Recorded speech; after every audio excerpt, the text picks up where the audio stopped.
do, let me give 2 minutes to share the screen as well, just to make the room a kind of professional, and we want to do the that by PPT as well, right?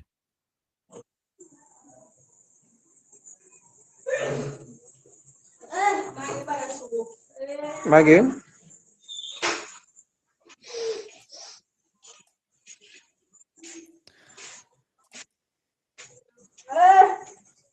In the meantime, who joined us here right now, and there's a session going on. I have another, like, it's the last time that we are playing the video for, not last time, second last time. So there's a video from someone who is very close to us and who is very special in terms of youth, and how she's like bringing up entire, like, youth voice to the global level. So we will broadcast the video for, so we will broadcast this video for just 5 minutes, because it's the last time that we are playing it. For everyone whoever missed the video, just a message from someone very close. So here you go.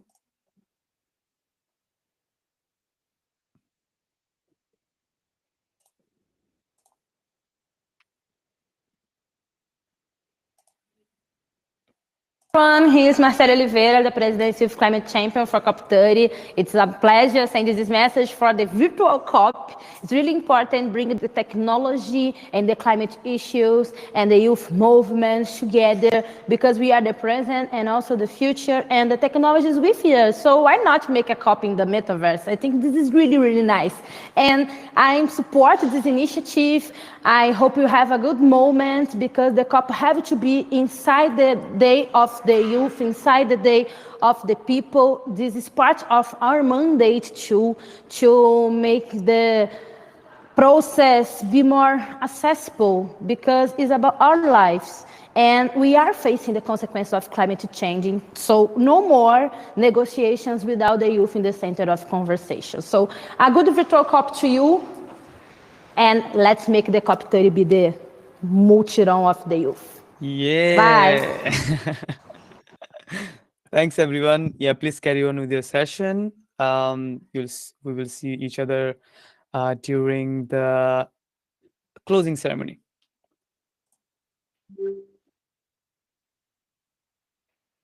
Brilliant. Thank you, Saikat, for the opening. And thank you, everyone, for turning up to join our session here. I'm loving the space. I was saying to Saikat, I was joining a little bit later as I was coming back from another work function, but I've just been exploring just what we've got available. And I think absolute kudos and credit to the Youngo Energy Working Group in Youngo for everything that you guys have been able to create and making these spaces as accessible and inclusive as possible for as many young people out there. This is just phenomenal work. Thank you all. For those that don't know me, I'm Josh Oxby. I'm the global focal point for the SDG7 youth constituency. We are the UN youth body that connects directly to the UN General Assembly. And our job is to help in the review and follow up of SDG7 itself. We're just 1 minute, Josh. I think you're broadcasting, so you can just a little bit step back from the broadcasting table. So is that worked? No, we're hearing you in all sessions. There we go. Does that work? Yep. Perfect. Yep, perfect. Yeah.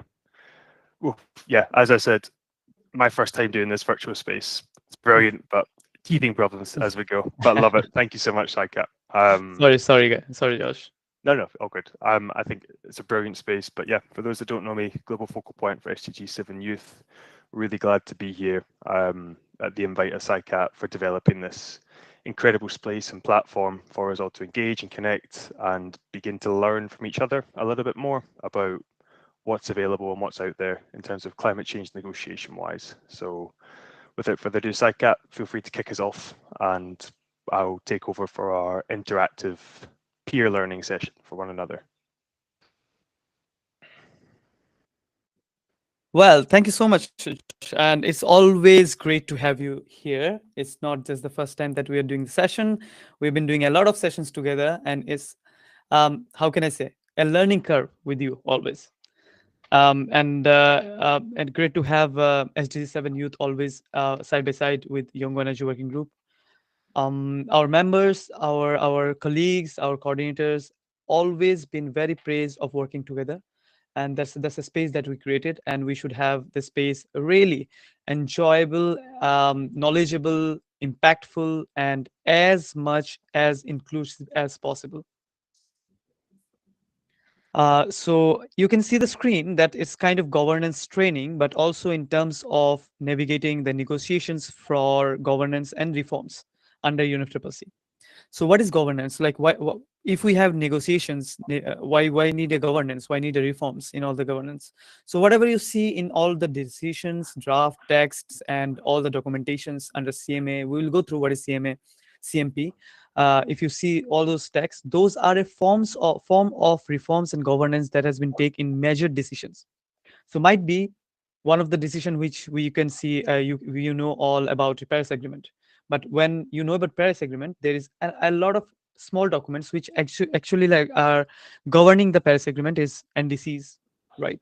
We have the Sharm el Sheikh, we have Global Stocktake, we have several others like Article 6 and those kind of stuff. And there has to be reformed all the time, update all the time, and have to be governed as well, right? And how the negotiation actually revolves around those governance and reforms, we'll go through it. And it's a kind of interactive place. We both design this space in a way that it shouldn't be us who will be just speaking. We want to see you as well, like how we can learn from you and how we can interact with you guys. Morely, we will also navigate how you have to understand that it's not just the policy you have to see, it's also the backbone of the policy, like what exactly you have to read through line by line, what are the messages between the lines and the texts, and we will try to manage as interactive as possible. Josh has created some Mentimeters at the end, so we will go through it as well. Not taking too much of time.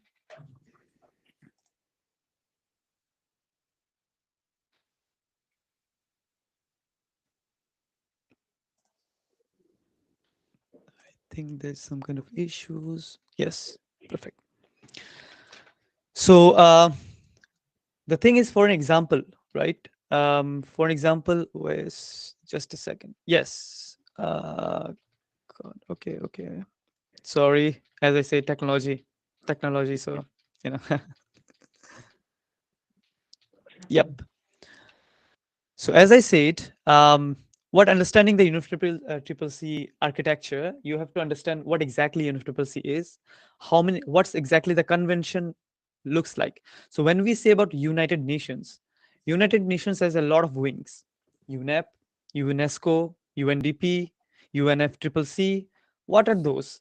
So UN is always common, right? So United Nations is the governing body, and this FCCC or UNEP, like Environmental Program, or UNESCO, history, and this kind of stuff are the conventions that made under the umbrella of UN. So this is how you understand that if any document comes under UNFCCC, it should come under with a name. Might be FCCC. So it will not write like UNFCCC. It will start with FCCC /something/something. So now you understand. Okay, it is from United Nations Framework for Climatic Convention. If you see an EP /something, so that means it's coming from UNEP, right? So this is how you understand the document. Basic first. Then also we have some kind of architecture which is called the Negotiations and Youth in 2025. I think I'll also ask Ross to jump in if he wants to, like, jump in this this aspect, because he's working closely into in UNDP as well, how to navigate those areas into a structural SDG reforms, and how to target those like linkage towards the government and also the youths as well. So just I'll go to the first point, as I know that 1.9 billion young people worldwide. So you can see like more, like how much percent we have. We have a literally like more than 25%, right? So more than 25% of the youth right now are there, which is governing the tomorrow, and we don't have the say on the table. Is it like right? No, it's not right. But of course, if you want to change the system, you have to be the system. If you want to be the system, you have to know the system. So this is what we will do, right, Josh? You're spot on, and I think I love this framing that we've got here on the screen here, because especially when we talk about SDG 7 and the framing of things, the headline numbers are what always sticks out to us. We all know that it's 666 million people without access to electricity, 2.1 billion people without access to clean cooking, 1.18 billion people living in energy poverty. And these are numbers that we hear time and time again and that we've heard throughout today's sessions. But the fact that we just talk about these, it also, in a way, can dilute the presence and actually the value that youth bring to these tables and conversations, because we forget we are the largest population in the history of the world right now. Globally, there's 1.9 billion young people right here, right now, alive today. That number is going to skyrocket astronomically. But already, if we are considering this sort of in more of a global framing of things, I always love to challenge, and Saikat, I'll challenge you in this as well. So do we know, we know the headline numbers. We've got the 1.9 billion people there. We've got, key ones, about 65% of SDG targets linked to governance. We know these key ones. We hear them time and time again at the UNFCCC. But do we know what the global youth unemployment rate is? Do you know how many young people globally aren't employed within that figure of 1.9 billion? Wow, that's really a nice question, and never got to know that. And I Yeah. just know that how many people are daily wages, Mhm. because it also affects the entire policies, just transition, how it should be justified in terms of green skills and normal skills as well. So I know that 3.48 billion people are right now hands to mouth. So that means they are getting the salary each month, and they're just working, and they are doing all other stuff in every monthly wage basis. So it's just 3.48, and out of 3.48, I can say at least um, 0.9 to 0.8 billion youth would be working. So you're spot on. But within also that demographic, there's 65 million youth globally that are completely unemployed. Wow. And also, if we're looking to the future, so with the adage of AI, digitalization, we talk about the number of, it's going to create 170 million new jobs sort of by 2030. But the net job gain is actually only going to be about 70 million. So right now, we know the largest population, 1.9 billion young people, 65 million are completely unemployed. We're saying that there's going to be a net gain within the next 5 years of an additional 5 million to cover all those young people without jobs right now. But what about that generation coming up through the system? What about the fact that there's 240 million young people that are currently not in employment, education, and That training? is crazy. What about the fact that there's, of that 240 million, 160 million are women? So it's 2/3 of the young people globally that aren't in employment, skills, and training are women. To me, these numbers are boggling. These are the numbers that we don't hear about enough, and these are ones I've been called pessimistic for bringing them up in conversations. But again, if we don't begin to talk about them, and if we don't hold ourselves within the reality of the conversation that we're having, the reason why we're having this dialogue here today, to bring to everyone's attention the importance of youth and young people in negotiations, these numbers are just going to be diluted, and we're going to forget about the significance and pertinence of them. So for me, that's really the crux of why we are bringing youth into negotiations. The need for sessions like these here today is to account for these 65 million without jobs, these 240 million, these 160 million, all these key figures that we don't hear, that are really, we need to be there at the front lines of these dialogues, as well as energy, as well as climate change.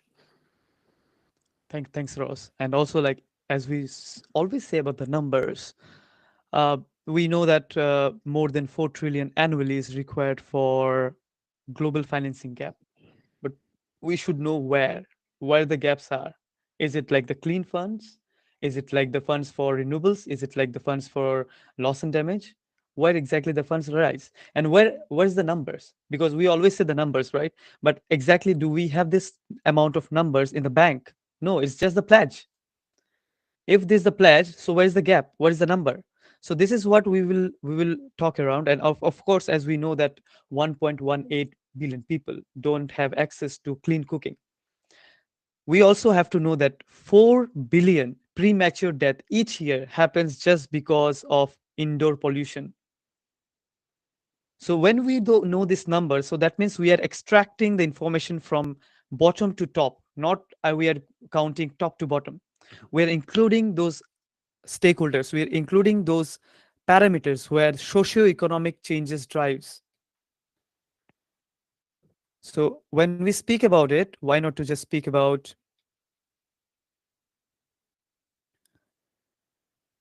what we are facing around the world? So as Josh mentioned, right? So there is a lot to mention. What is the energy water nexus? So there's increasing in drought, a lot of drought everywhere. The mitigation work program would be stalled next year. What to do? We don't have any other answers till now. We are the shared goals which drives path are not politically realities, but they are politically just a rhetoric, right? As I always say, ambition without feasibility is a rhetoric, but ambition and feasibility without the ambition is a missed opportunity. So you have to go side by side with ambition and feasibility all time together. And breaking the policy deadlock is really important because the policies has been discussed for 30 years. What we have received till now, there's no ambition as well. There is high ambition, but there's no pathways how to get on. So right, we will speak about it exactly, like what are the driving changes, what are the specific agenda that we should look around, and how to get involved into those kind of spaces.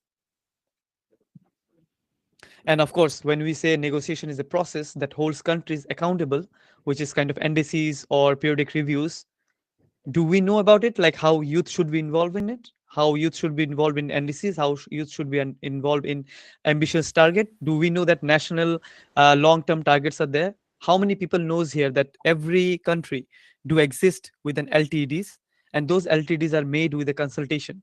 If you say anything about the consultation, if you say one word in the comments, they will stop it. They are bound to stop it, and they will provide you a proper effective solution or an answer, and then they can move it forward to a proper international consultation. So those are the aspects that we have to understand. For if we understand these documents, we have to also understand what is informal notes and what are the structured negotiation text. So in informal notes, we always say that they are a summarized discussion, which is a negotiation capturing key points. Like in every documentation, there will be an informal note. So any structured negotiation text, maybe global stock take, maybe NDCs, maybe mitigation work program, they always have informal notes as well, just pointer. So there'll be like maximum 2 pages and point systems. What are the main areas that has been captured? What are the formal structures that have been captured? So when we speak with the negotiators, we always speak with informal notes, just because they know the pointers, what has been going on, what are the discussion. Because every time there is a meet up, so might be it is a hurdle, might be it is a contact group. Hurdle means a small section of people coming together, like Guys, small there is a quick announcement. The session by Arnaldo is happening at Zone 6 Negotiation Room 2 on YSI Young Scholar Initiative at COP. Whoever wants to join, please reach out to Negotiation Room 2, Zone 6. Thank you. So whoever wants to know about all the points of negotiation, just go through the informal notes. What is the structure negotiation text? Yes, global stock take. The other info like Paris agreements, those are the negotiation text. We negotiate on those kind of texts, right? So that's the difference. Engaging negotiations in FCCC negotiation text. So let us, fry up our brain together. Let's make it as boring as possible, correct? So bear with me. The documents under energy negotiation bodies, maybe for an example, we are taking it as an example as energy negotiations, right? So when we see what exactly the timeline, so the timeline was the UNFCCC started in 1992, Rio de Janeiro, and right now we have already covered Baku, and we are also like moving ahead with Road to Belém, right? In every structure, there was a decision taken. You can see the start of the there is industrialization country commitments, which is done in 1997. And then, of course, we have in 2009, which is the 100 billion, which was last year, which said to be the NCQG, right? Happened. So this is the NCQG was exactly the new the new reformed for the expiry of the 100 billion. How many people knows that? If we note that, have you ever been and see the text of 100 billion? No. So that is the problem we face always. We know what has to be done, but we don't know what has been done before. So this is the way negotiation text or informal text actually works. When we go for Paris Agreement, the text will be always CMA, which is called Conference of the Parties Minutes to Meeting under Paris Agreement. So CMA. When we go with Kyoto Protocol, it's Conference of Parties Minutes of the Meeting to Kyoto Protocol with CMP. And COP. So the COP is generally it's been written as CP. So any decision which is beyond the CMP or CMA agenda is under the CP agenda, which is COP 16, COP 18. So it should be COP.16, COP.18. So everything you can actually, clear it out and filter like how the texts are. And then, of course, when we draft the text, the language should be very bold. If it's like if you are urging any parties, so the urging depends on how you are urging. Is it like a action verb, which is like too actionable? Is it shall? It will it be will? Is shall that means it is 100% to be done, like a mandate. Will is like it's a done, like to be done, but it's not a mandate. So there's a lot of work to be language you can work around. So how does brackets work? Bracket means options. You have options to select. So any line comes up, like for an example, that okay, the renewable energy funding has to be taken out from subsidies in a bracket from the petrochemical industry, or in a bracket there is another option from the subsidies going for entire budget of fossil fuels, or in a bracket there is going on from clean energy development funds, or maybe.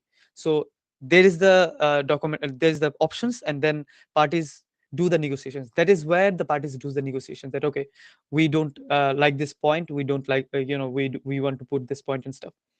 Also, rule 16, rules 42. Rule 16 is like when when one of the decision is been like not properly concise and not framed properly at the end of the adoption, and it's not adopted, and it's been moved forward from one COP to another COP, or maybe one SBs to another SBs, is called rule 16. In the 42 is like the clearance, how the the clearance of every demands and documentation has to be. So there are a lot of dynamics that has to be go on. In 1 hour, no one can make you negotiator, right? But we can actually give you the aspect, like how things works. Most important, how to access the document. Go to unifccc.int and just locate the documents, the decisions. If you want to go to recent decisions, just type the recent one, or you can see the dates. It's easy to find. For an example, if you see CMA 0.5, so CMA 0.5 belongs to Global Stock Take. But when we see 1/CMA 0.5 is the first decision, like first revision, or maybe the first decision of under this Global Stock Take. So as we have already 3 SBs gone after the Dubai, so that means it should be like 3 or 4/CMA 0.5. This is how we actually take out the texts. The research and update clarity is really important. If we say anything about in the demand, any aspect of clarity is that okay, we demand for adaptation, we demand for mitigation or finances, we have to clearly define the thematic area. If we are talking about energy, and you will say okay, energy is not a theme, like cross-cutting theme. But of course, if we are talking about energy where we are directly impacting the demands with the adaptation, or maybe directly impacting the demand in mitigation, so it falls under mitigation. But of course, it's a cross-cutting, but we are targeting a proper thematic area where we are targeting the demands directly into the texts, right? The prioritized decision, the recent decisions are the prioritized decision, because if you're taking the old decisions, they will, like the negotiator will not see it, just because they will say we already spoke about it and we are not aligned with those demands, right? The pinpoint in exact paragraph. So whenever you say about maybe paragraph this, maybe paragraph 28 of global stocktake, and maybe paragraph 65 of the Glasgow Climate Pact. So those are the youth paragraphs which has been added, youth-led forums and stuff. So you know the paragraphs, so you can actually speak with them what exactly the paragraph is. They will understand your language. So those are negotiation language. Before going to COP, at least know what you're gonna speak with about. Yes, I will go to this document afterwards, the exercise that Josh designed it, and then you can understand what exactly I meant to say and how the demand are being structured properly. So over to you, Josh. Brilliant. So what I will do, I will quickly do a screen share for everyone here, and put a link in the chat to join. So as Saikat said, we are going to be running a interactive Menti session to bring a little bit of conversation dialogue here for all of you guys. So if you want to join the session, feel free to log in either in the link that I put into the chat, or you can join online with the code that's just at the top of the screen share here. So I kind of, in framing the first question for everyone here, looking for 1 or 2 word answers. So looking ahead to 2030, what do you think the most inevitable change will be that we'll see in the global energy system? So right now we know 2025, the year of digital, we know that the decade of SDG 7 has been extended as well, but really pushing the boundaries beyond what we're seeing. So we already know this past week, it made global headlines that renewables have surpassed coal, sort of in terms of generation. So what else are we thinking here? You can be as provocative as, there's no right or wrong answers to this session at all. We really want to push the boundaries here so you guys can really just begin to unpack. This is also just the framing question to get our brains switched off, because it's really hex dense, as Saikat can attest to when we're dealing with these ones. So we need to get the brains thinking a little bit. So I know we've got a good 20, 30 folk in the session, so let's try and get a couple more ones here. So we're seeing already renewables, technological innovation, demand, scarcity. I really love Josh, scarcity is as it well. possible to have a QR code or something? It's QR, but I have also put the link Okay. in the chat, so we In can the just chat. Okay. you can just Perfect. click the link and it'll take you direct there. Earth Gets Altered. This is what I'm loving as well. So what we're seeing is, it circles back to what Saikat was saying just there about energy being that cascading accelerator across the Sustainable Development Agenda, because it's not just energy on its own that has an impact within energy. It goes across the world. It changes to scarcity, to earth system damages. Of it's why we see the need for the mitigation pathways. It's why we see the need for the just transition pathways. It's much more than just our sector confined alone. So I'm loving these responses, and you guys are spot on. So keep this thinking up as I move us on to the next question. So for young people today, which energy justice issues do we feel are going to be most urgent? Is it going to be jobs, transition speed, accountability? What is it that resonates with you specifically? Cost, finance. We've seen these ones an awful lot before. So these are the things, the issues that most significantly resonate to you. And there is a trail of thought as to why we've started off with 2030, what is the reality going to be, and then what's the pressing issue for you right now. So let's try and get a couple more answers in before we move along. The next ones, I promise, they are multiple choice and ranking issues, so it's much easier. Education, Global South, again, I love this type of thinking, this more macroeconomic thinking out with the scope of our own realities, because this session here, we are all very fortunate to join online with internet connection, with energy access. We are not necessarily aware of the footprint that we have to take part in this session. So also considering that Global South narrative, those people that are unable to participate as well, is a really crucial aspect that we need to factor in. But yeah, again, I love selfishly seeing jobs sort of it really resonates with those numbers that we don't talk enough about. But again, this is one of the biggest injustice issues that we're seeing, and we're seeing it being reimagined a little bit in the age of AI and digitalization. Are we talking about an employment gap for young people coming up, or are we talking about an experience gap once we're leaving university in terms of skills and opportunities coming out? Because we know that young people have the technical knowledge and the know-how, but how do we then distinguish each other as we're entering the job market? So jobs, fantastic, this is excellent. Misinformation as well. I think COP is the best place to sort of flag the importance of misinformation and the frequency that it goes on. But I'll be very political in my response to that one. But that's a good one. I like that. Okay, so a little bit more of a step back here. So we've got that reality of where we're at. We know energy system transformations, what we're anticipating. We're then also kind of aware of what the most pressing concerns are for us as young people sort of working in the sector. So next stage is to also consider within these negotiations tracks, and this is the big thing that we need to learn to target learn to be specific with who we're going to target. Because ultimately, it's not young people. We have tried and we fight time and time again for this spaces of inclusion, to have our voices there, but ultimately, we are not as high up the pecking order as we would like to be. So who do we think is actually shaping the outcomes in global energy and climate decisions? And who's missing from the room? We know that young people are missing from the room. Sort of that's a clear one, but who do we think is ultimately shaping these decisions at the end of the day? Because if we can be strategic in how we actually go about addressing these climate negotiations, how we go about ensuring that our language choices, the way in which we're reviewing documents are done, and that we try and utilize these existing mechanisms, these people that are running the show fundamentally. If we can get to their ear, we can have a way to interact or engage with them or have a bilateral with them. There's a real opportunity for us to make a change. So let's try and get a couple more responses here for this one.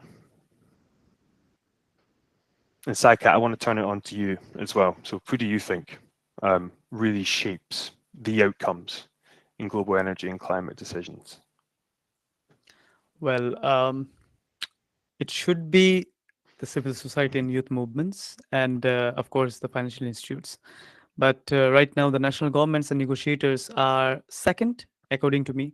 But of course the financial institutes and investors would be the first one, according to me. Like, lobbying.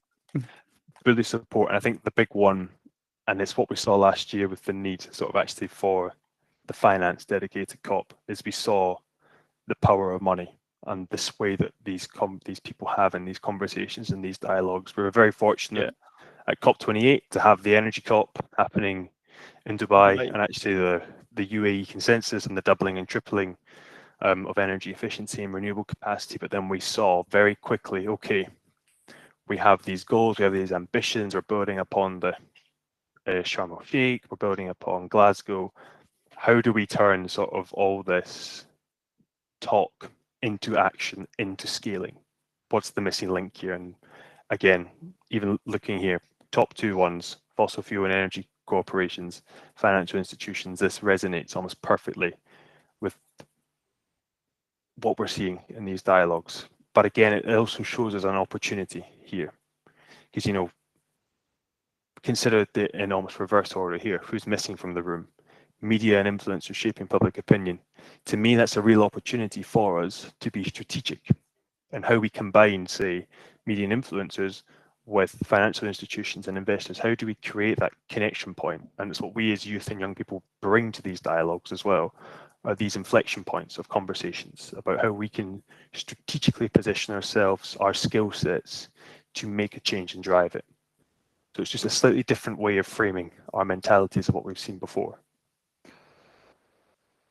And I suppose this next one, again, these were just really quick topics that I pulled together. But I suppose if you of anyone, again, apologies to those that work in policy. I was trying to think of a good spread of terms. I know that we would never get this perfect language integrated into any COP's text per se, but in an ideal world, sort of, what is one sentence that we would want to aim to get into a COP outcome document?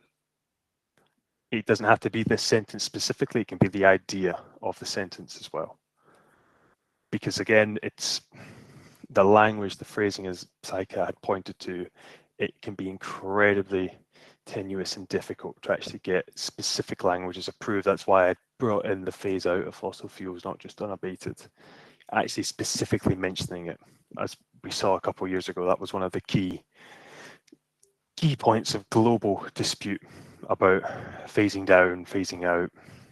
Just, yeah, it's just these subtle language tweaks, but again, it makes all the difference globally. But I'm loving seeing actually this engagement and actually the accountability. I think even if youth as young people, we could get that accountability, and it resonates a little bit with just transition elements into it. I think that could be a real key win. And again, taking back to this trail of thought that we've had to sort of shape our mindsets at this point, we've considered the reality, we've considered who holds the power, we consider who doesn't hold the power and the opportunity points that we see there. And this is something of what we could then bring in to these conversations as well, is how can we as young people begin to insert ourselves into these spaces, into the ears of these people that are at the forefront of these decisions, and sort of say, okay, have you considered this language or this language? The global youth constituency are strongly pressing on this. Consider the value added and the benefit that they would gain through having the voices of youth and young people there. So it's all just a big game of politics at the end of the day. It is the largest gathering of political powers in the world. So of course everything is political, underscoring it all. So again, you can't just consider it from your own perspective. You can't just consider it from your own reality, but you also have to consider it from those that you are trying to persuade to bring alongside it. So I love this, and these are some brilliant responses. Thank you, guys. And I suppose, what is final framing here? What's one high impact or unconventional strategy that you think young people can use to influence negotiations or negotiators? Is it using influencers? Is it doing collaborations? Is it hosting these virtual COP spaces? I've given us a little bit more space to type out our ideas because we do want to hear from you, because we need to remember we're about a month away from COP, less than at this point. We need to begin to really ramp up our efforts. Myself and Saika, we hosted this session a couple months back just to get the brains thinking of the younger members. But again, it is coming very quickly to crunch time. we're getting to crunch time. Burn them off. Yeah, love it. We're getting really close to crunch time here, guys.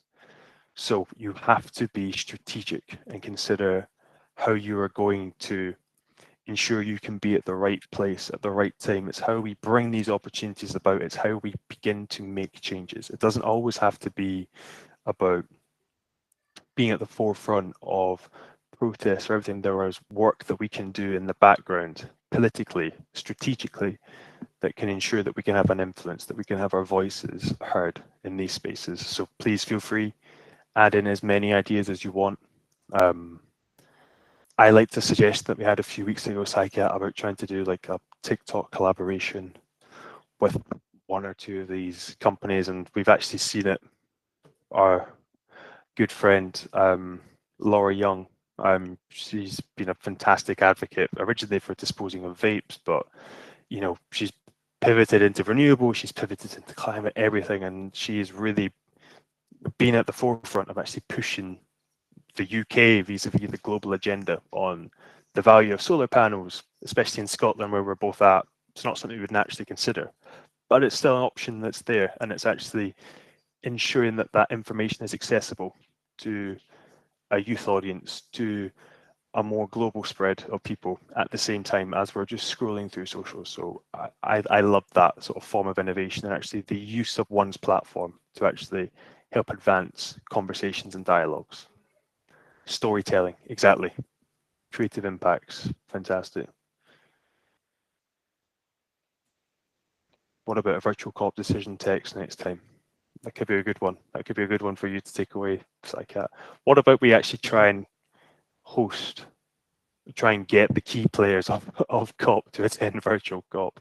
Well, Not saying I'm not. that's the I'm plan. not. That's the plan. Yeah. I'm not saying that we need like another COVID to strike, but I am saying that when we saw the global shutdown, and we actually saw as well, first time a COP was cancelled during COVID as well, it really stalled the progress, and we were all very tentative about coming back. But what it has done, COVID on the flip side, has actually created these spaces for technological innovation to really accelerate. And this space here, COP26, we would never have thought to have done such a comprehensive virtual COP. The thought would never have occurred actually that we could have hosted a COP in the metaverse.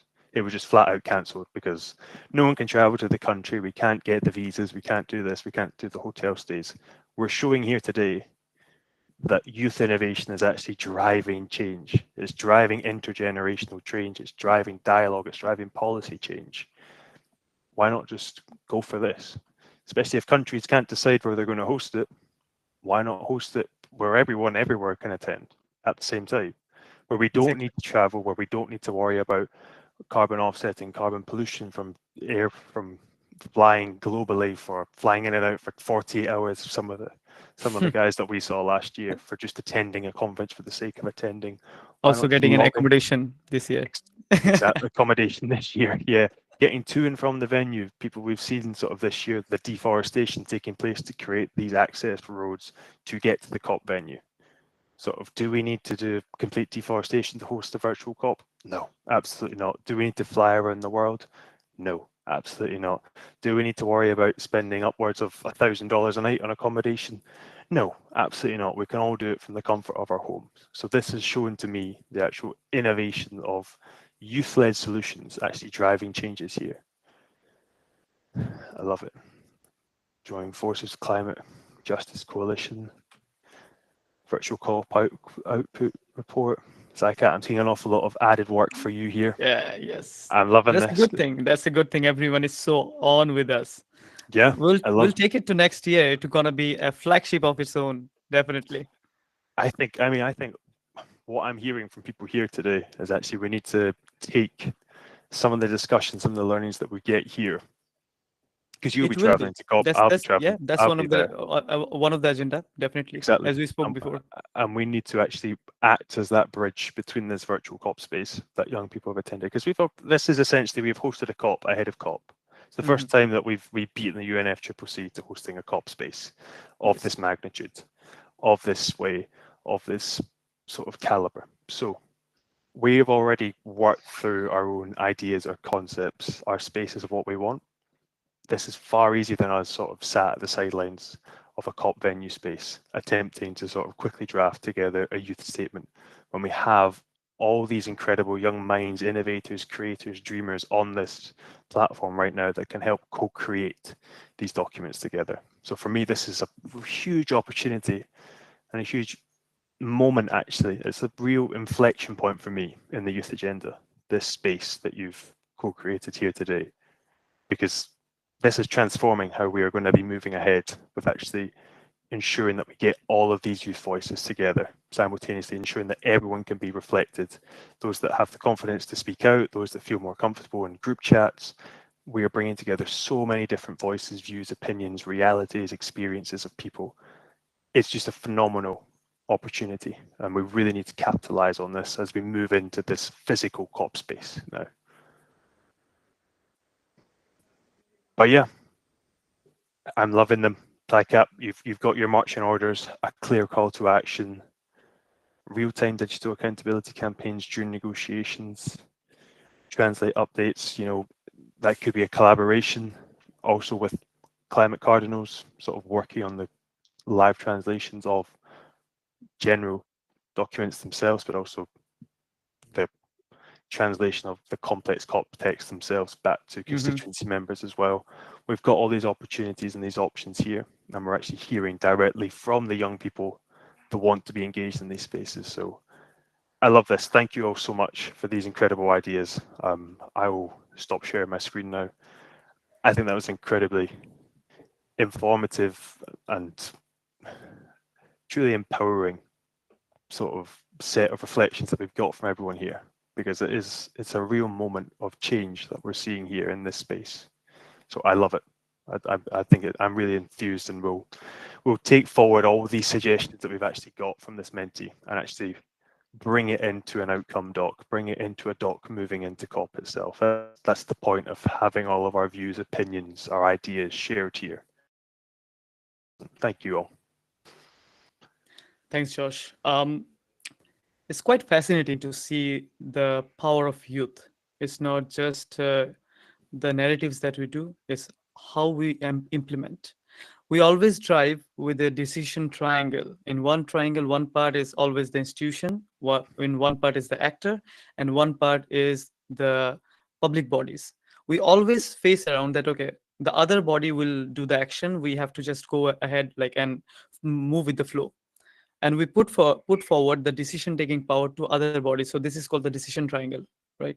We have to break this triangle. We have to break this triangle and make one of the point, which is the people centric, right? We have to be a voice on that decision triangle, right? This is how Josh explained that, okay, the framing is very important. How you say it, how you frame the structured policy, how you are targeting a specific area of political or maybe socioeconomic or maybe aspect that are global indeed in terms of regional or sub-regional biased. So we got a lot of inputs. Before I go to Gabby, I think Gabby just puts her hand. I'll also say that we already have this, have a target and a roadmap, which I like. We had a meeting with the the new platform, which is the UNFCCC Moloka platform as well, where we can integrate this this idea. We already had a proper good away meeting, which is for moving it forward. And also, we have been endorsed by ACE Department of UNFCCC, the PCCB network. We have been personally endorsed by Philippe from United Nations Youth Office. So we will have a discussion around. We have literally have a structured, planned schedule with them, with the moving within two weeks. So fingers crossed, nothing will go in just vain or something. It's just the starting, and you all are the stepping stone of this changing era. It was not just a dream that came up. It's a dream, and then we make it as a proper space, right? So you should, everyone, you should be proud of yourself that you are here, and I'm proud of every one of you that you understand the language of policy, also understand the language of youth. So might be Gabby, if you want to say something about that. Actually, I didn't. I feel like I was just doing emoji reacts. So I'm sorry, but I guess if I could say something, yeah, I really hope that we can use the virtual COP outcome report, including the big decision and negotiation that happened earlier with the UDCs and everything else, and maybe we can count on SDG 7 youth constituency support in flooring our proposal for the UDCs and anything else. So yeah, the reason that we are doing something like VCOP, right, isn't just to take cute pictures of our cute little sessions with this retro 8-bit game style, but also to unite. So hopefully we can count on everyone's support, including the participants as well. So if you guys have your organizations, grassroots organizing is so important, guys. So yeah, let's do this all together. Thank you. Thanks a lot, Gabby. So the main reason that we are doing this session at the end of this virtual COP is giving you a time to understand what exactly the COP meaning is. There was a lot of session between negotiations. There was a lot of session between the NDCs, UDCs, which is like university determined contribution that we first time adopted in virtual COP. There was a lot of sessions between cross-thematic areas, mitigation, migrations, adaptations. So right now, I think you are in a form that you'll understand what exactly a decision-taking framework means. So right now, I will go through some structured demand and clear references, and how we structured these clear references into negotiation texts. Few days back, the Global Youth Statement team of Yongo had the same pathways of formalizing those demands from every working groups, every individuals, right? But of course, after we collect the informations, after we collect all the demands, we have to make it in a proper structured format, which is the format of negotiators or maybe the format of draft texts. First of all, why we called it draft text? Anyone can, like, anyone knows, like any decision, if it's final decision, is if it's adopted decision, why still we call it as a draft text?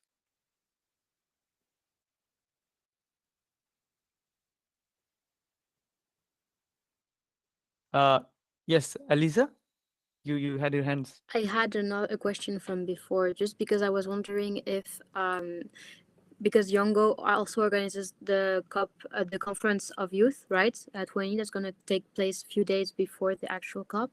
I was wondering if what we write in the document that is about this COP will help us with the declaration of global youth in the youth COP. Yes. Thanks, Alisa. Actually, you are in the right spot of the discussion that we already had with the COI team. And yes, thank you so much for actually reminding us again that we have to speak with them. And it's really a nice idea, basically. Why not to just leverage these decisions and take these decisions to COI, and we already have in-person COI. Why not to just leverage the space? Definitely, definitely. As I said, nothing will go in vain. Nothing will, like, every person's individual's inputs are important right now, and you are a part of the global virtual COP. So of course, your say always have a stance point. Mrinali, yes. So to answer your question, I wouldn't say that technically I'm saying that, but logically I would say draft is it is saying as a draft because it should be always open for modifications if as per the changes happening around the globe or between among the countries. So this is my logical answer. I'm not sure about it. Okay. So every document or every decision in policies are not draft text, but every document and every policies are being changes, updated every 3 years, 2 years, or 5 years, right? But why it's called draft text? Thanks you so much for actually like giving a hint. The answer was hidden behind of yours. So what we call the Rule 42 that I told before, right? In Rule 42, anything in UNFCCC other than just one agreement, I'll speak about it, other than just one agreement, everything is not mandated. No one can mandate. It's a like parties reputational risk, or maybe they are doing it in free will. So there's those texts, those decisions are not mandate. They don't have to do it, but it's, of course, in terms of sanctions, in terms of global political reasoning, they have to do it. In terms that is the reason it's always draft, right? It's just global level agreement, which was just one agreement, which was mandate, and that is the reason as well it was stalled, is Kyoto Protocol. So it was a mandated agreement of entire world, single agreement, and that is the reason many countries hasn't signed it, and it was stalled after a few years, right? And it took adaptation. So we know that Kyoto Protocol was adopted in 2005. You know how much year it took to got adopted? Like at least adoption, I think 8 years, because 1997 it started the discussion, right? And from 1997 it took so long to just got adopted. So this is the reason it's really important, like how words work and how the draft text is usually have. Right now I will not go through too much, but I'll, as we promise, we'll go through one decision text, and we'll go through line by line how it can be framed, right? So I'm sharing the screen for you. Just a second. Yes.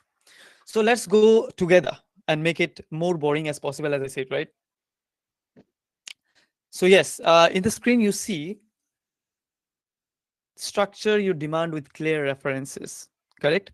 So in the left hand side, it is one of the document, which is my favorite document, which is the global stocktake, right? It's the first global stocktake, and after every global stocktake we have a decision, we have a dialogue of global stocktake, the modalities and procedures. We'll not go beyond that. We'll just talk about the global stocktake, right? So if in the global stocktake, what do we see? We see on the top FCCC, right? What we spoke before, that United Nations is a convention, but under the convention, is a body, but under the body there is a convention, like a lot of conventions, right? So this is the climate change convention that we are talking about, the framework convention under climate change. So any document when you will see like EP or ESCO, so those are UNESCO's or UNEP's or something, but UN is the common one, right? Yes, Alice, you have something to tell? Yeah, I was just wondering if we're gonna get the PowerPoints of sessions. I mean, because there's so many informations that I would love to have, and yeah, I don't know if there's something like that. Yes, yes, definitely. We will try to send an email, mass email. If you already registered and you came through the emailing system, so definitely we will send you all the information that we can gather. But it will take time, like within 7 days we'll do it, because we have to collect from other speakers as well. Perfect. So yes, this is one of the point. Then we will see that this document belongs to the climate change framework. Then when you go down, you'll see the name, like what is exactly the name of the document is the first global stocktake, right? Why is first? When is the second? Is 2028.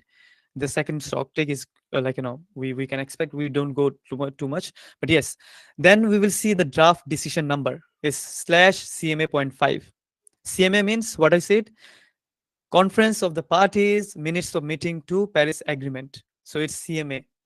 It's 0.5. 0.5 is the number, like the number, the number that we provide for any a decision or any document. So this is the number. The outcome of first global stock take. Then we read line by line what are the outcomes. Of course, like as Josh said, in words, many things changes. Was it phase out, phase down? Whether we are moving away from fossil fuel, gradually moving away, how we are abating, non-abating, right? Those words are really crucial for any document or decisions. If we are abating, how we are abating? If it's non-abating, how it is non-abating? Are we putting some kind of technology, and then we are structuring the entire decision that okay, abating emission is fine, but of course we can have like CCUS, carbon emission in the side, a carbon capture unit in the side, and then of course we can go move to go green or net zero or what. Those are like line by line decisions that we have to structure. If we are saying that we will go net zero, but we will also have like CCUS, which doesn't have any long-term benefit, like long-term lesson learned, or we don't know how exactly the carbon are captured till now without any proper data, then there's a problem, right? So then you see, okay, there's a problem in the structure. For example, if you see the phrase recalling decision X/CMA Y, so that means maybe decision 1 of CMA 0.5, paragraph blah, right? Further recalling the decision with a paragraph like maybe this explicitly says what exactly the previous commitments you are referring to. This is the way of framing. Then when you go further to the next page, right? You'll see how we structure the negotiations text. For example, recalling decision 1 CMA 0.21, which is basically nothing but I think the Glasgow Climate Pact. So when we say about the CMA 21 and also the Paris Agreement, right? So the /CMA 0.21 paragraph 53, adding on decision 9 CMA 0.3, adding upon new collective quantified goals. So /CMA 0.3 is the NCQG, right? And how you will check it? You remember that I showed you a website in the UNFCCC document that you just write the name, write the decision text, and exactly that, and every decision text will come in front of you. So take the number, write it, and then what's your call? Urge parties to incorporate a rapid increase in investments into research and commercialization of novel energy carriers such as green hydrogen, setting national production targets where adaptations and applicable, right? So that means you covered the entire energy sector, you covered the entire financial structure, the investment protocols. What you covered, you also covered the implications, like how it should be implicated, and also setting national productions. That means you also covered the NDCs, the national determined contributions. So this is how a policy has been framed. There's several aspects, several examples, but I won't go too much. But of course, using those kind of languages like urges, requested, call upon, decides, invites the parties, that actually frames your entire draft decisions or policies. This is what beyond calling previous decisions as well makes sense. If anyone have any query in this, please let me know right now, and I will just change the slides because of course we are also running late.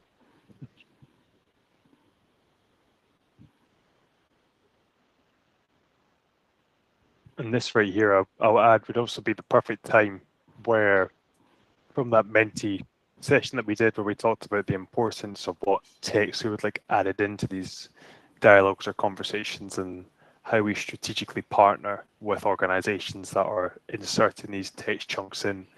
This is where we would have the greatest opportunity as youth to actually have a tangible impact in transforming them. I was looking back over sort of the session that we had there, but again, we were looking at accountability and fair share of emissions reductions, or guaranteeing meaningful participation. And it's the significance of these key terms that I'm really emphasizing here, as we've seen there, is actually about, it's not just an increase that Saikat's pointed out, it's a rapid increase. It's not just a novel energy carrier, but it's a specific type of green hydrogen being listed there. So it's the specific framing and the language choices that we use actually are far more important than just the overarching idea itself. It's the choice of words that we use. They're really specific, and that's why they're so heavily debated and discussed all the time. But yeah.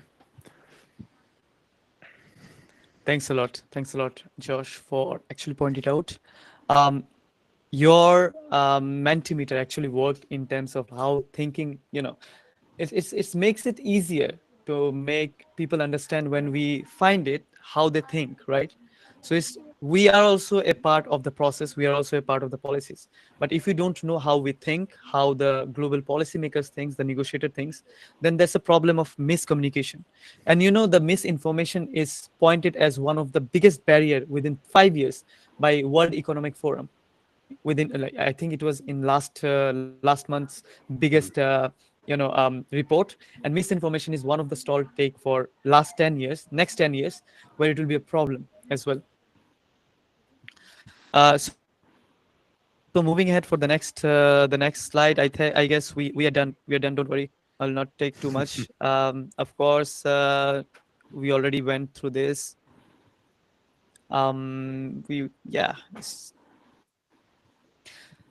So if I say what are the key initiatives of COP29 and SP62, so that we can understand what to expect in COP30, right? One of the initiative is, in terms of energy that we saw, is energy storage, grid pledge for 1,500 gigawatts of global storage by 2030. How many of us know about this pledge? We only know mitigation. We only know global gap for adaptation. We only global goal of adaptation. Sorry, we only know about the Article 6. But how many people know about the pledges? This is what we have to look around, because the already sanctioned policies will not change, but the policies which are right now on the launch, or maybe having some kind of discussion, can change. You can actually impact them. Otherwise, if you are moving ahead with big policies like a global stock take. Yes, Anaz? I don't know. Okay, yeah, no worries. So if you want to change any policies, we have to look around where are the launching of decisions going on, what are the contact groups talking about, where are the lobbying going on, what are the subtopics, in fact, in IEA, IRENA, Global Economic Forum, UNESCO policies. We have gender inequality reports. Those reports actually talk around what exactly the main launching or the main topics should be for this COP or for maybe coming COPs. Those are the points where you can put your involvements, rather than the big policies which cannot be changed, because those are adopted policies.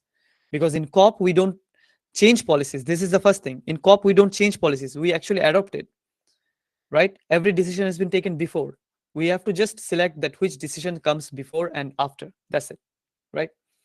So those are the main points I will cover. Green energy zones, corridor, follow up for COP29 commitments. What are the commitments that has been follow up? So go to Carbon Brief, go to IISD, best information portals for getting what are exactly the points are, right? And of course, fossil fuel, Article 6, carbon markets, a lot of stuff is there, cross-cutting demands. I'll not go to each and everything, but of course, we will finish it on time. And I'll say that how many people are alive till now after this entire death by PPT?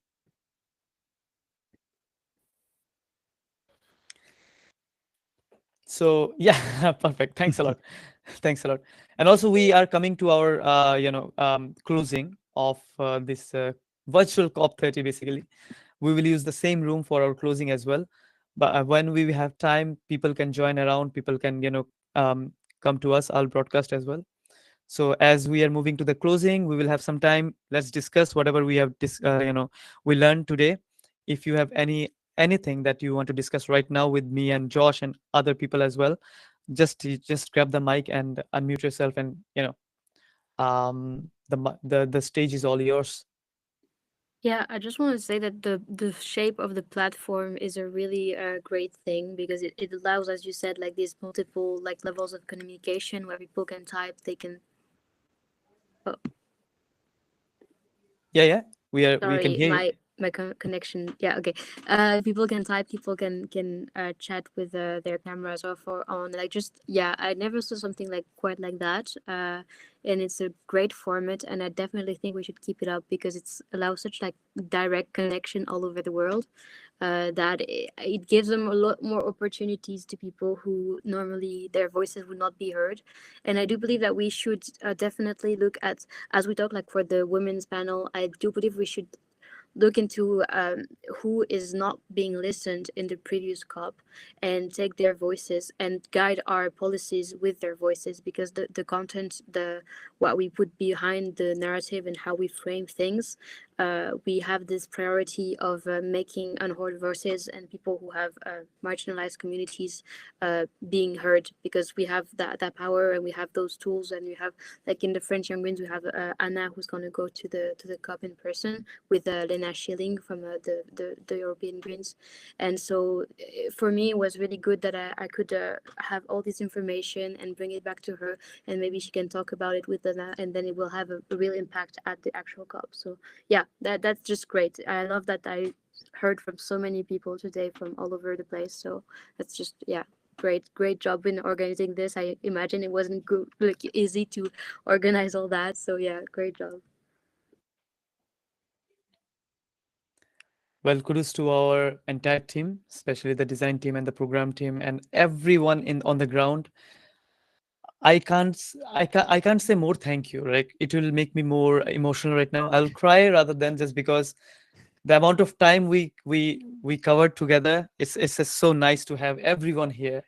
Everyone is smiling right now. We haven't slept for many days, like literally. Gabby here, Mrinali, Paul, Arnaz, Udit. I can say names like Pedro, after Namdi. A lot of people, literally like a list of people. I'll definitely make sure that an email will go to everyone with everyone's name who have contributed, because I have seen them like at 4 o'clock, at 5 o'clock, literally messaging me, texting me whenever I'm replying them. And fantastic. This is the team. This is not any working group, any organization team. This is a virtual COP team. That's a team of its own, literally, an emotional connect. So definitely, thank you so much, Josh, as well, for bringing all this fantastic inputs up. If you have anything to add as a closing, it would be really fantastic. Then we can move ahead to our closing ceremony.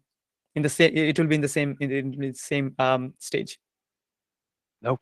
Thank you, Saika. I think you've wonderfully covered sort of everything that can be said, and I think everyone here on this call in this space is just incredibly appreciative of you and the virtual COP team for actually pulling all of this together. I know I've spoken to you at length at many 3-4 a.m. sessions about the work that's going in behind the scenes, and it's what people don't see, and it's what people don't recognize, is how seamless that this space is. It's an incredible turnout already, and we've already spoken about how we can scale up for next year, and actually push it into this hybridized space of COP itself. So I am beyond grateful for the space. It has made my connections from around the world at all these different events that we've been doing incredibly easy to coordinate and discuss with you. And I'm just incredibly grateful to you and the Youngo team for having the initiative as well as the bravery to actually pursue it, because it's an incredibly anxious thing to create a brand new space that has never been done before. And without first movers, without people like yourselves actually driving this forward, our innovation, our progress, the ability for young voices to be heard, it wouldn't be the same.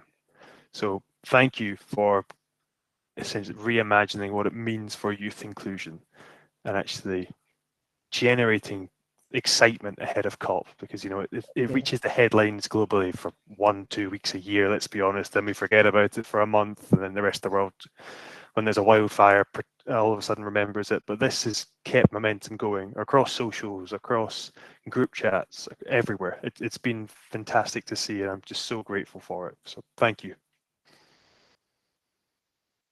Well, thank you so much, Josh, for the session. As well as I'm looking ahead for more sessions. We will be on ground at COP. We have much more plans for everyone. It's not just individuals. It's not just one working group. For everyone, how we can collect the voice. This is one of the you can say a duty of ours. A young person's duty is not to just involve themselves. It has to be involved everyone together, a collective voice, right? And that's what we are doing right now. Collecting all the voice. It's a family, because if we are having less than 2% say on the table, we have to make it more than 20% and gradually 40%. And then of course it's our job to make the decisions and policies driven towards our needs, right? That's our need. It's 30 years old policy will not make our needs, because this is what the planet needs. This is what the environments need right now. So thank you so much. Without further ado, as we all are really stressed, so one of us, I think most of the people have listened to him, which is Halisi.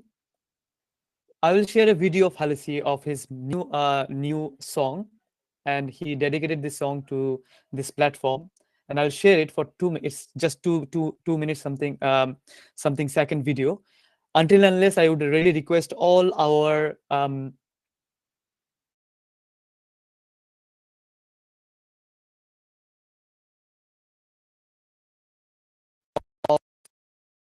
this platform to Plenary One, and then we will start the closing ceremony.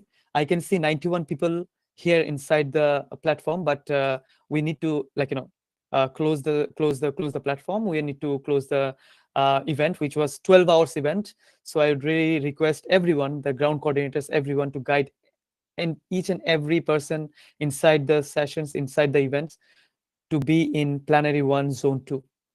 Until then, I'll just share the song, which is the climate song wrote by Halisi.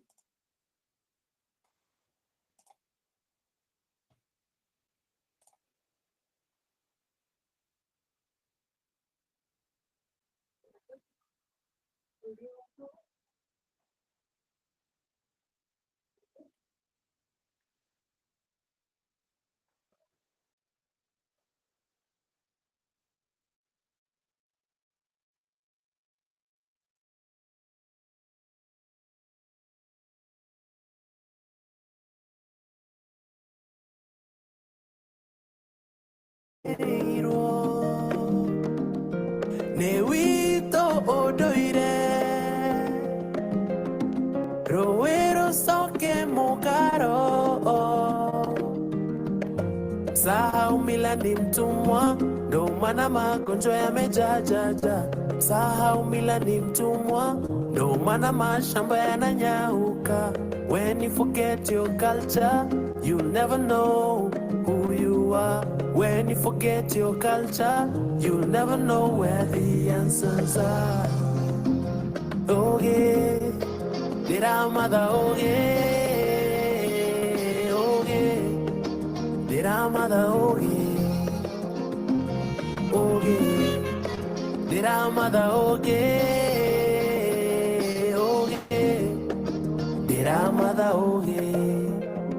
climate is changing, cause we have been cutting trees.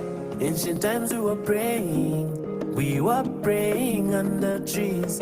We needed no education, loving earth was our dedication. That's how we knew herbs heal, that's how we knew which herbs to eat.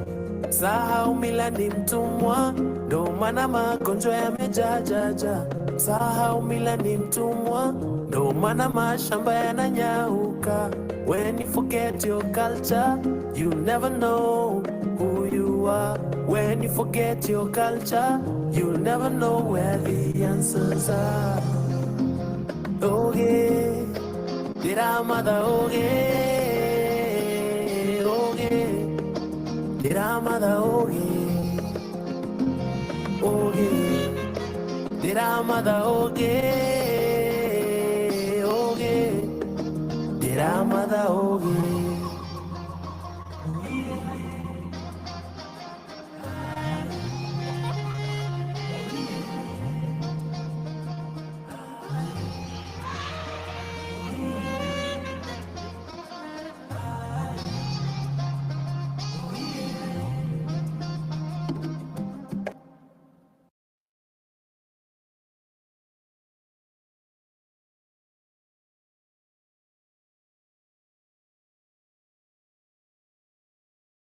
How was it, everyone? Good, right?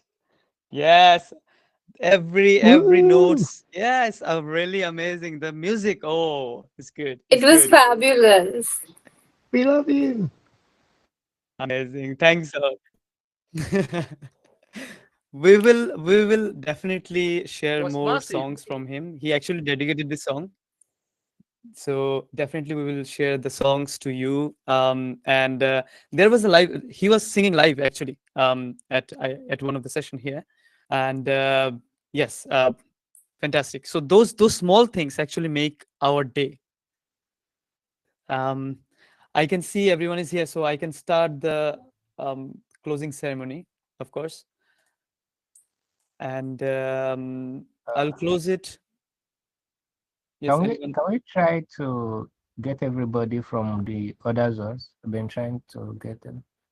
Yes, please tell everyone that we have a closing ceremony which is going on, which was supposed to be done. Please like broadcast and stop the sessions and bring them here.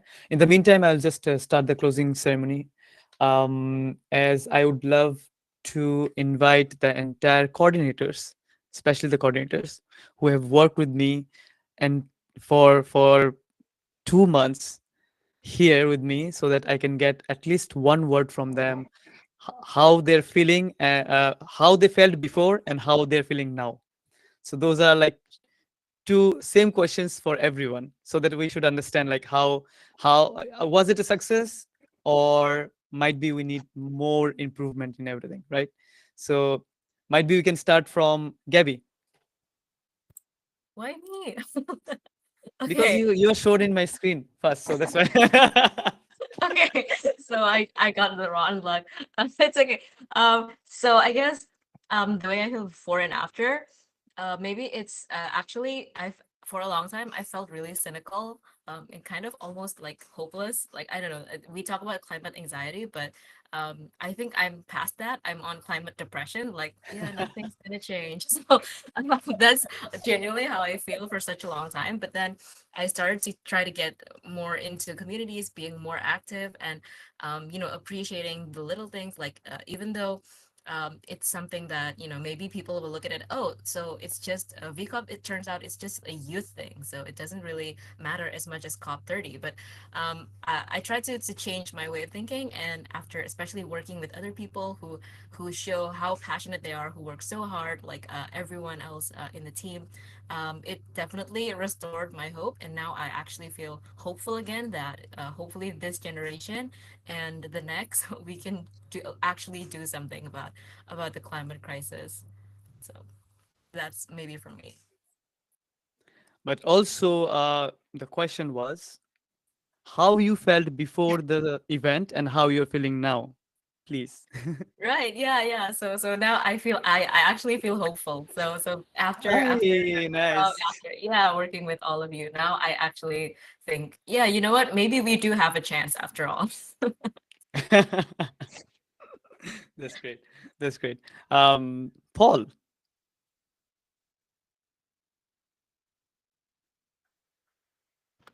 Me? Yes, you. Come on. No. Yeah, come on. What you felt before when I just shared the idea with you, and what you feel now? Whoa, of course. I mean, I'm not gonna lie. I know there's people who have been more involved in organizing this than me, who I hope we hear from as well. But yeah, it's definitely something that's huge. It's quite special as well because the first time I joined Gavel was November last year with European Young Engineers, and we hosted a similar conference, but it was, I think, 2 hours long. There were 50 people, and it was one room. And yeah, the Younger Energy team and everyone involved this time has taken it to a completely different scale, and it's absolutely incredible to see how fast that can happen as well, and the potential of all the engagement we've had from these volunteers and everyone who is here, and some people who have only met today, who are now, I'm sure, going to feel well connected with the movement and with the different friends they've made, as well as colleagues and partners. So yeah, it's fantastic. How I'm feeling, I'm feeling very proud of all of you guys and all of the efforts that everyone has brought together, and proud of the movement. Proud of everyone who has spent so much energy, so much sleep, so much effort in their spare time. There's, I don't think there's any other place where we could have this much energy and inspiration and motivation. And yeah, I feel ready for COP. So yeah, well done, everyone. Amazing, amazing. Arnaz, just one word in one word answer, right? Because you Yes. worked a lot in with Ross in the design as well. You and Sanju have been really helpful. One word, how you felt before and how you're feeling now. Just one word, nothing else. Initially, I felt that it's very messy, especially working in the designing team. But I'm glad that it all turned out to be amazing and positive feedback from the participants regarding the designs and the rooms. Credit goes to Russ. And thank you, Paul, for giving me a chance to be part of the designing team. I joined Younger this year in month of August, and I'm really thankful to Younger Energy Working Group for giving me the chance to present in 2 sessions as a speaker on Migration Climate Change Working Group and in Indigenous and Climate Change Working Group. So it was a great experience. Thank you so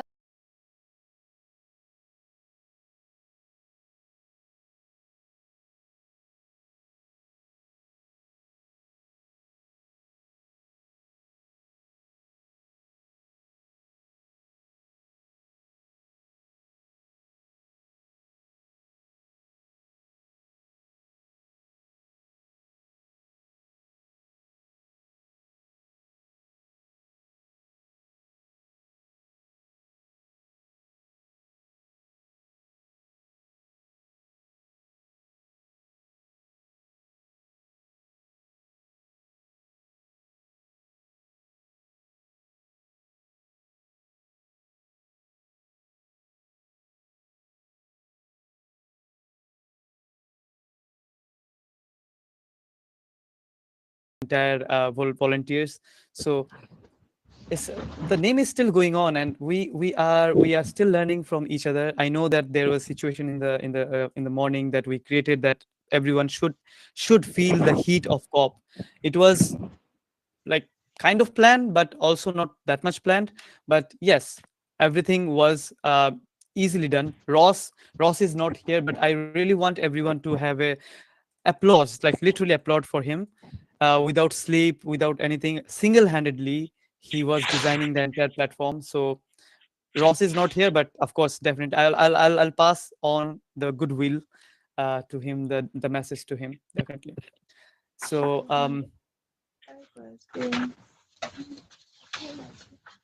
okay, if anyone has anything to say, I guess. Perfect. So I will not take too much of time. Of course, we have been 12 hours here. I'll just close. I'll give a closing remarks. But one more thing. We have received a number of inputs in terms of climate arts and galleries. Just because of some technical issues, there was a glitch, and also like it was not properly linked. We tried a lot. Trust me. Ross did a lot of jobs in like trying to fix it, but there was a problem in that. But as we promised, we will not go back from our promise. We will share it to the global level. We will share it with via email, the list that we have 1,500 attendees, we have coordinators, we have the Yongo email. We will ask the Yongo FPs if it is possible via the Yongo email.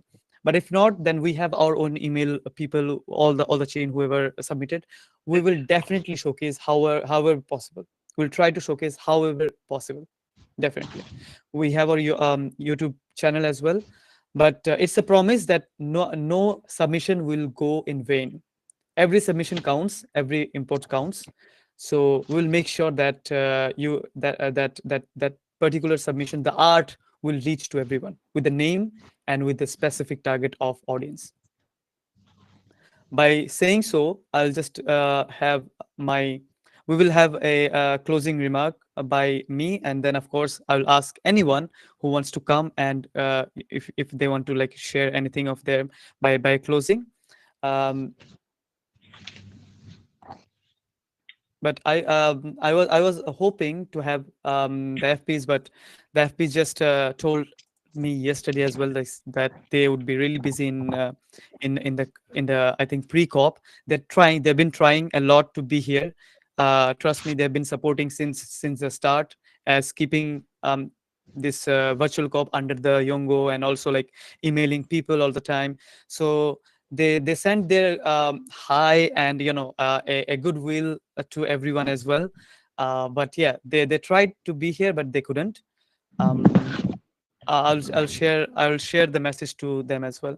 So without further ado, the distinguished delegates, and also I can say the visionary leaders, inspiring youth advocates, and fellow global friends. I'll call everyone as friends because we are colleagues, we are working together. All of us are friends together. So it's good. Somewhere is good evening, somewhere is good afternoon, somewhere is good morning maybe. Perhaps it's a yes that we are successfully conducted our shared digital dawn, right? Is the start of something new.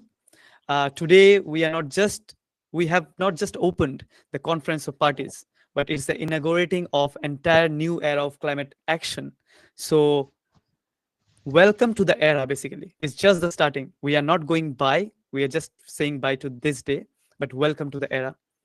Look around to the space, actually. Like if you see how many people are here, right? How many people that how many people from different countries, different space, who actually trying to go to COP, but they cannot. And you, as a single person, made it right for them to be here and experience the pressure, experience the fun, experience the knowledge of COP. This moment for me representing the fulfillment of thought that began 2 years ago in my mind, that okay, why when I was traveling, why cannot be it's online? Why like many people have. I was a student as well many times before in 2021 when I started my journey from COP26. At that time as well, why we cannot bring COP to us? Why we have to go to COP? Because it's about us, right? So yes, we are here with some heavy lifting, with some friction stories initially, but right now there is no visa process to be in the gather space, right? So yes, we made it. We made the most vulnerable nations, youth movements, to an exclusive place of a shared expanse and distance, like nothing.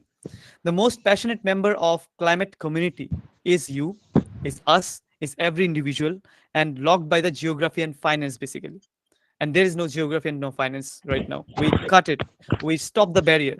So right now, everyone, with the share hands together, we welcome the space. We welcome the entire era. And thank you so much for giving me the power to provide this era to you. And the most important tool we possess against climate change is not the new trendy, not the technology breakthrough, but it is the human capital. You can say that, right? Like during the entire planning, you see that the human capital is the most vulnerable right now. So we have to save the resources. We have to save everyone's emotion. We have to save everyone's work. And this is how we will take this COP to next year. That's a promise. And with this, as a promise from my side, I'm adjourning this year's virtual COP, and we are looking forward to be with you next year. Today, let us commit to using the tool in the new digital world to forge the solution of physical one. And with the upcoming COPs, with the upcoming agenda, I promise you to bring this team into the table of UN with further more involvement. And when I promise, it's not a promise, it's a line in the universe, right? So it's a joke. Sorry. I'll deduct that from the speech. But yes, that's a promise. I'll take it. Thank you so much. And the virtual COP is officially adjourned.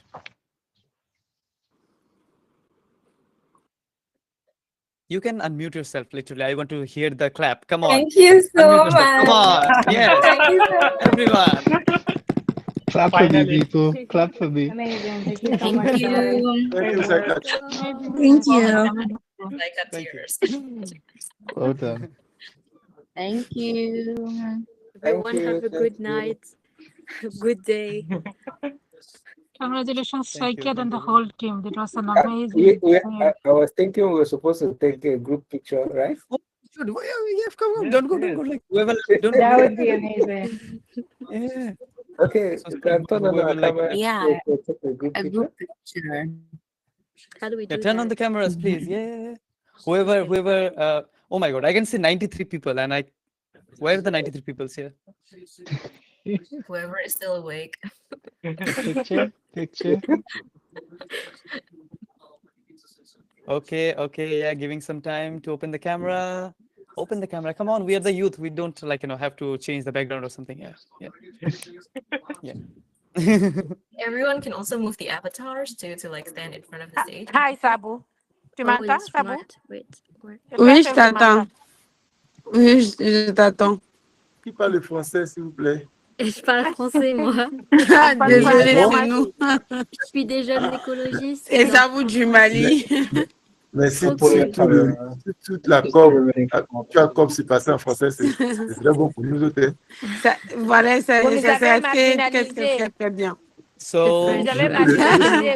Il nous faut maintenant des interprètes, s'il vous plaît. hi, everyone. Ça Yeah, il s'agit des interprètes. Hein.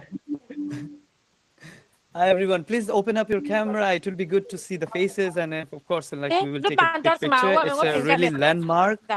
We opened our virtual COP, which will be going next year, every year. So, yeah, let's take a picture together, and we will say virtual COP, right? Yeah. Let's go. Hi guys. Virtual 1, COP. 2, 3. Virtual call. Virtual call. Virtual call. Youth in power. To take another one. There was some distorted faces, so I'll take another one. Sabu, tu ne veux pas? Ou bien au Mali, il n'y a pas de courant? Il y a le No, courage, je suis I juste said pas the technology. toi là. Technology, come on. Technologie. So yeah, let me greet. Must show me something. Yeah, you can show. Yeah. Well, we should have the goggles for the Mutiro, like matching the vibe of our mascot, right? So yes, let's take the picture again.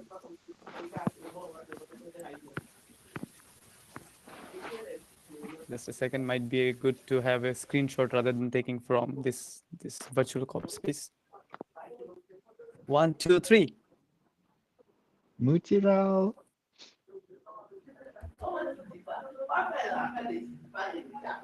Pedro has the glasses. Oh, okay. Oh, yes. I gave my best. To be honest, to follow our mascot, we should remove our shirts. But that's the talk. Oh. Wait. Yeah. How are you? People here. Sorry. The after party. We are live. Oh. And Oh another my one. God, Dimple is so pretty. Wait a minute. I've never seen her before. Hi, Dimple. Okay, let's do it another one then, as we everyone was there. Ready? 1, 2, 3 with the best faces. Yay.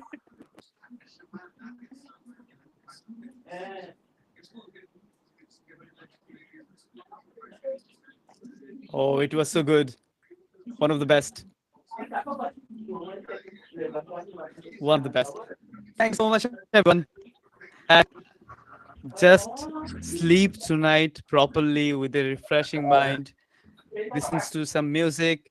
Pedro, after party, and others, enjoy however you can. Yeah, But thanks a think, lot we for need to. involvement. Yeah, I'm gonna get Pedro and Ross special Nigerian jollof. Oh yes. Yeah.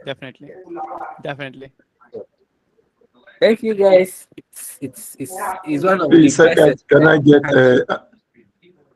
how many address? Address. Everybody press Z and F at the same time to the after Yeah. party. Z and F at the same time for the Oh after. yes. Okay. Oh, Gabby is already dancing.